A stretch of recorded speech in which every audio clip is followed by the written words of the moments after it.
Thank you very much. I really appreciate the opportunity to talk with you today. It's quite a privilege and honour to speak in front of a group of amazing business leaders like yourselves. And I've got no doubt that what I'm going to share, a lot of you will know.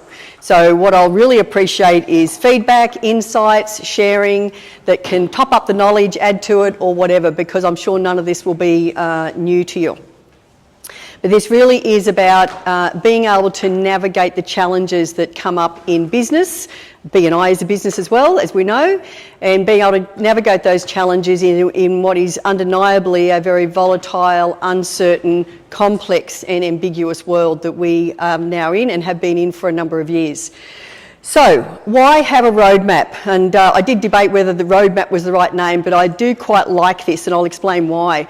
In my mind, everything starts. There's a start to everything. You're either starting a new leadership role, or you're starting a new chapter, or you're starting a new project, or you're starting a new business, or you're starting a new year. There's always a start to something. And then when we are going to start something, there's going to be a destination, an end game, an outcome, a finish, somewhere you're going to get to from what it is that you've started. And in between, you have to have a way to get there. And this is what I think roadmaps look like. They're very up and down, all over the place. If you think about driving from Sydney to Melbourne, it's not a straight road. But if you've never done it, you'd plan it, you'd think about which road you're going to take, what places you're going to stop over. Occasionally, as you're on the road, you will take a turn off. You might go on a scenic route. I was saying to a client the other day, you might go and look at Mount Beauty, whatever Mount Beauty is, and decide whether you want to add that to your plan. If you like it, yes. If you don't, no. Either way, you come back onto your road and you go back on your roadmap. And you either add to it or you don't. And this is why roadmaps are really powerful, because they allow us to stay on track with how we're going to get to wherever it is that we want to get to. So, what does that actually mean? So, the 4 key dimensions to this roadmap. We define it, and I'm going to go into these in a little bit of detail. We define it, we decide why this is important and what does it actually mean and what are we standing for, why are we even doing what we're doing. We then plan it out. We find out what it is that we need to have in place to be able to bring the definition, whatever we've defined, to life. I'm happy to share these slides if you guys like, rather than take pics, but you're welcome to take pics too if you want to. And we decide what is it that we need to have in place to be able to bring this definition of what we're trying to achieve to life. And then, of course, we've got to take action. We've got to show up and do something with whatever the plan is. It's how do we bring the plan to life? And then the 4th dimension is that we empower, and we start off by empowering ourselves. And leadership starts with self, as I'm sure you will all know. And for us to be able to lead ourselves, when we can lead ourselves effectively, we can then lead others. And what this roadmap does is it does allow focus. And what we can focus on is what we'll get, to the exclusion of everything else. And I love the concept of that where our focus goes, our energy will go there, our energy will flow into that, and our actions will show up as a result of the energy that we put in it. This is why having a business roadmap is really important, to provide that sort of focus. So I'm going to go into each a little bit different and describe some of the elements to it. And this is all from a business perspective, okay? So this is just, let's think about this from your business point of view. So when we're defining why we're in business and why it's important, we really start off with, well, why are we doing it in the first place? What's our purpose? It might be a personal purpose, it might be a business purpose, that's entirely up to you to decide what it is. But you have a purpose and a clear reason for doing what it is you're doing. And then from that, we can decide what is our vision for the future. Your vision might be 5 years, 10 years. For some people, it's even longer. It might even be a vision for your life. But you have a vision for what you want to achieve. And that vision is ultimately the light on the hill that's guiding you forward all the time to achieve what you want to achieve. And with the part of the vision is also have a mission, and how are we actually going to achieve our vision. And then values are a very, very important part of our definition, defining why it's important, because values will help you make good decisions. When you can make good decisions in business that are value-based, very congruent with how you are showing up in business, you'll achieve greater success, and so will the people that you work with.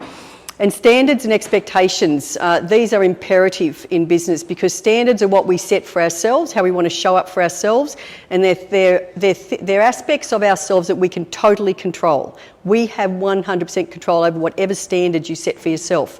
Expectations are the standards you have for other people, which you have absolutely no control over whatsoever. But by having the expectations and communicating those expectations, then people have a greater understanding of why they are doing what they're doing and how important it is and what the expectations are for them to meet. It really allows for difficult conversations as well to be had, because you can actually call people from an accountability point of view on the expectations. And then there is a need to have a big goal. And having a big goal allows us to be able to work out what it is that we actually want to achieve. What's the big thing that we want to achieve? And if it's the bigger the goal, the more likelihood you are going to get towards it. The smaller the goal, you might achieve it, and so what? So we want to think big. And the thing with goals too is, if you believe you can do it, or if you believe you can't, you're right. So it's about going after what you want to achieve and believe you can do it. And the more you believe in yourself, the more you will achieve. So that's what defining in business is all about. Then when it comes to plan, this is about working out what is it that I need to have in place. What is it that my business needs from a structural point of view? It's about what are the categories of business, and generally speaking, some of the key categories are things like marketing, sales, client delivery or client management, logistics if you produce products, financial management. They're generally categories of a business. And the idea is that we then set goals within each of those elements. And I know for me, I remember having this conversation with Maureen when I first met Maureen years ago. I hated marketing. Now, I love marketing because she said to me, Wendy, marketing is just communication. It totally changed my mind around what marketing is. And when you can have some goals specifically about what you want to achieve in marketing or sales or client delivery, you can actually make great progress in your business. And systems and processes, and I loved what Carly shared around how it's important that we replicate. And I've just realised I actually wanted to acknowledge Luke for his interview, because a lot of what Luke said is going to play out in this. So I really acknowledge the achievements that you guys have done. So I meant to do that at the beginning and I forgot. Systems and processes, policies and procedures, templates, checklists. If there's anything in your business that you do more than once, template it, checklist it, document it, procedure it, process it. Create the system that's right for your business that allows you to replicate continuously and easily, and as Carly said, not reinvent the wheel. Imperative in business from a structure point of view. Then we act, we take action, we implement the plan. We go to work every day, we show up every week, we show up according to our standards, we have people in our business show up according to our expectations. We measure the results. So back in the plan we had, I forgot to mention, KPIs, benchmarks and KPIs. So benchmarks are a standard of excellence, and KPIs I think of as lead measures, measures that lead us towards the result that we want to achieve. And the measures are the outcome of the effort that we've put in. And if you can't measure it, you can't manage it. So it's imperative that we're measuring anything that we need to achieve. And prioritising daily, weekly, monthly, quarterly, prioritise against the plan so that you know you're always focusing on what is the most important to achieve at that particular point in time. And then empowering people, empowering yourself, empowering the people you work with, whether they're a direct team or whether they're subcontractors or people you outsource to, it doesn't matter, they're still on your team. And being able to build a trusting relationship with them, and the more trust and inspire style of leadership that the world needs now versus the command and control style of management and leadership, they called it leadership, in the past. We really want to go down this path more of trust and inspire. And to do that, we need to have the standards in place, the expectations, the roles, so that we can delegate effectively to the people and they can be clear about what it is that they're there for, what are they expected to achieve, and how are they going to achieve it. Inspire them to be motivated, to want to get results, be able to collaborate, let people collaborate. I think that's one of the things that Luke said, that the whole team got involved in the success of their chapter. So collaboration is imperative, and then being able to coach and mentor based on what an individual's needs are. So they're the 4 dimensions. Now, how am I going for time, all right? Plenty of time. I tend to talk too fast, so I have to force myself to slow down. Okay, so now I want to talk about what does this mean for B&I. Bring this to life for B&I. And I have always believed, I've been in B&I 5 years now, And actually, I'll tell you a little story. When I first became a president first time around, I'm on my second go now, back in 2019, the previous leadership team had already started doing a lot of the work on defining what the chapter stood for. And I went along to my first leadership roundtable. And at this particular leadership roundtable, this was handed out. And I still treasure, I don't let anyone have this. I've copied it, I've scanned it and shared it with people, but this is a Passport to Success manual, and based on the fact that I was already using this model in my own business and with clients and starting to use it in BNI in our chapter, this brought it all home for me, because this was all about empowering our team members and being able to create a really great chapter that everybody could be involved in. Sorry? You can't see at the back. What is it? Oh, Passport to Success manual. I think it's all history now, but it's still around. Sorry, what's that? Yes. What I loved about this is that we can ask ourselves, am I involved or am I committed? Am I interested or am I committed? Because when you're interested, you'll do what feels comfortable. If you're committed, you'll do whatever it takes. And that's what mentoring can come down to. So what does this look like? So from a business leadership, when we define, what does this look like in BNI? Well, BNI International has a vision. They change to change the way the world does business. BNI Melbourne Central also has a vision, and that's too small for me to read, business community growing together. So why don't all our chapters have a vision? Some do, some don't. Have a vision for your own chapter, because when you've got your own vision that all of your members can embrace and are engaged in and committed to, great results can happen. BNI International has a mission, which is to help BNI members increase their business through a structured, certainly that, positive and professional referral marketing program that enables them to develop long-term, meaningful relationships with quality business professionals. That's saying how BNI International is going to achieve their vision. Well, BNI Melbourne Central also has a mission, which is we're a community supporting business leaders, which is exactly what we're doing today, to continuously grow and achieve excellence. That's the mission of BNI Melbourne Central, which we're all a party to and all on the journey with. And you can see down there the Melbourne Central goal by 2026 is supporting 1,300 business leaders, generating over 160 million in thank you for closed business. That's how we are going to achieve the vision. And so then there's values.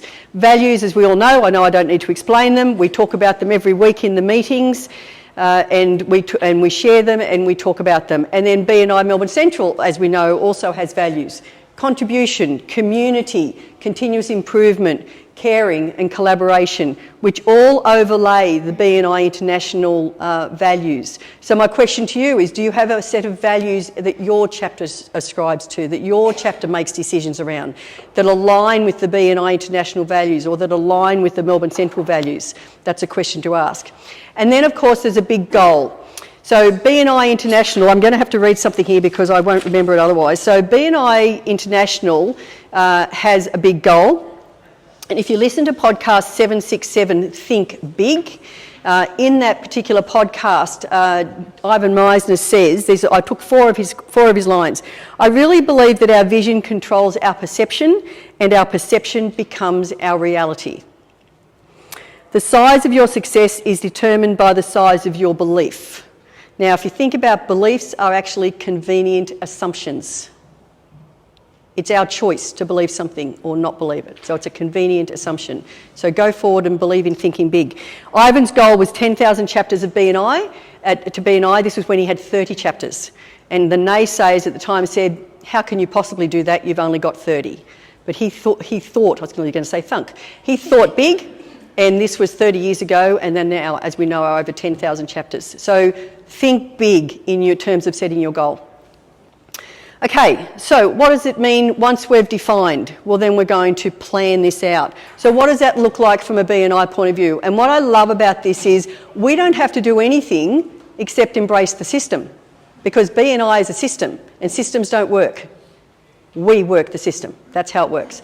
So B&I, I'm going to use a few momentum screenshots because it was easier to get them than ask Carly for photos. B&I, so we have a chapter plan template. We don't even need to create the template to do the plan. We just get the template and fill it in with whatever we want to fill it in. We have the Power of One. The Power of One, from my point of view, is the most amazing example of how we can plan, how we go forward. It's a benchmark. I've got to do one CEU, one one-to-one, bring one referral and one visitor. And then when I do that, and attend one meeting, and when I do that, I'm achieving the benchmark. There are also lead measures. If I do that every week, it will lead me towards the result. A fantastic, amazing part of the plan that we already have at our disposal. B&I has systems that allow us to be educated. We've got Business Builder. We've all heard about it all today. We've got the podcasts that we can listen to, whether it's the Ivan podcast, the Australian Story podcast. We've got podcasts that we can listen to easily to do our education. We have templates for meeting agendas. All we've got to do is populate it. We don't even have to create it. We've got templates for our gains profile to do effective one-to-ones. All we have to do is populate it. We don't even have to create it. We've got our own networks that we can leverage, and that our networks can come and get the benefit from coming into a chapter. And we've got B&I Connect, which is another amazing system which I think we all acknowledge has been improved over the last couple of years, that allows us to just have everything at our fingertips all at once. We don't have to create any of it. We just need to use the system. That's how it works. And this one, I love this. So again, Carly's already talked about it. We are spoilt in B&I Melbourne Central, I think, from the work that Carly has done. And so acknowledge you, Carly. I think it's incredible. Every time I don't know something, I go, Carly, blah, blah, blah. And she goes, right, I'll put that in. And so ask questions. The more questions you ask Carly about what you don't know, the more will go into the toolbox. I need this sort of screwdriver. Fine, let's get that sort of screwdriver. Pop it in the toolbox. That's all it is about. And this system that we can go and access any time, we don't even need to wait for an email. It just is there for us to access any time, is unbelievable. Took me a while to realise I didn't have to wait for the email, but it's good. Okay, so moving on. We're now defined. We know what we need to have, what we've got in place and what we can embrace to put as a part of our plan. Now it's time for us to act. So what does ACT look like in B&I? Well, it means we show up at a meeting every week. Whether it's on Zoom or in person, we show up. Sometimes for some chapters, it's a mix of both. We use our gains profile. We do a one-to-one every week. And I don't know about you, but I've been not great at using my gains profile, and I've put myself on a mission this year to use the gains profile and do better, do more effective one-to-ones. And some of you, I'm sure, are really great at it. We use our networks. We develop relationships to find referrals. We also use those relationships to give other people the gift of being able to come to B&I and experience what B&I can do for their business and grow our own chapters. And it really is just about building relationships and creating a great cultural environment that people will want to come to your chapter. We have the opportunity to get our chapter education units. This here today is a chapter education unit just by coming to this meeting. Podcasts are chapter education units, as we talked about. It's all there for us to just go and do it, just to use it. And then, of course, we have our beloved traffic lights. So, our beloved traffic lights are the measure of what we've done all month. And I always find it interesting when we join B&I, and I didn't quite get this when I first joined 5 years ago, but I do now. We commit to the power of one. We sign on. We say, yes, I can do that. Yes, I can do that. I just have to learn that, but yes, I can do it. And then it might be 3 or 4 years later and someone's still in the amber. So I don't get it. If we say we're going to do something, then we do it. So that's an indication of whether you're interested or whether you're committed. And the traffic lights show us who's interested and who's committed. And I think our role as leadership teams in B&I is to help the people that may be indicating that they're not that committed to either get committed or decide to commit to themselves and leave. Because when you're not in the green, you're not being fair to other members. Because we come here with the intent to give to other members, and as a result, we all gain. Love the traffic lights. So, what does it all look like? We define, I know we've got an empower plan, we're now doing this stuff every week, And when it comes to empowering, it really is about making sure that everyone, ideally, has a role in your chapter of some type, that everyone has a role to play, because that way they know that they can't be a passenger and they can't just sit back and let everyone else do the work. And when you've got a role, that they're clear on what the role is, that they've got clear expectations, that they know what's expected of them, that they know they've got to go to training, that they know they've got to show up every week and play out the role. They can't be a passenger. And I put the mentor coordinator up there because I think mentor coordinator is key role in any chapter to help members be successful. There's my little manual again. So the passport manual is a digital version now. If you haven't read it, if you don't know about it, I encourage you to go find it. It is an incredible document to help you put a really effective mentoring program into place, both topic mentors as well as personal mentors. We don't even have to create the information to be a topic mentor. It's provided for us. So we don't have to create anything, we just have to use the system. One of the core needs that every human being has is significance. Whether you want to admit it or not, you do. So the way we can get significance is through being validated, being acknowledged, and what Braith did earlier in this meeting, giving out the trophies, is an example of recognising great performance and awarding people, and that's validating and acknowledging the contribution that people make. These badges are examples of that. Putting a badge on your slides, again, you didn't have to create the badge, it's just there for you to use. Put the badge on the slide to say, I'm a green member. Put the badge on the slide to say, that person's got 100 points, they're a top performer. If they're a gold member, if they've actually got an incredible 6 people into the chapter, put the gold badge on there. It's an incredible way to recognise the contribution that people are making. And then, of course, there's the awards, which we've talked about. So these are just examples of what BNI. I couldn't put all of the pictures in there. It's just an example. And when it all comes together, it's pretty powerful. There is a BNI is a system. Marina, BNI is a system. BNI is a system. And as we've said before,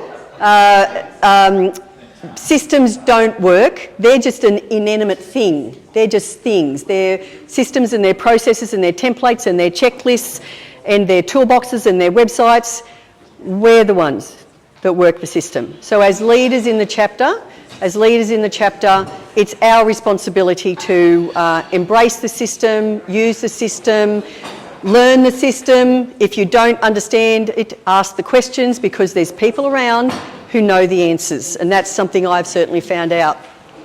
So I'm going to draw breath for a moment while Marina's handing out a handout, because we're going to take a few minutes and we are going to have a little reflection. And thank you for sharing, and thank you for understanding it all, embracing it. So I'm glad it works. I'm new to understand it. So like all good presentations, we like to finish with a quote. Our goals can only be reached through the vehicle of a plan. There is no other route to success. Thank you, Pablo Picasso.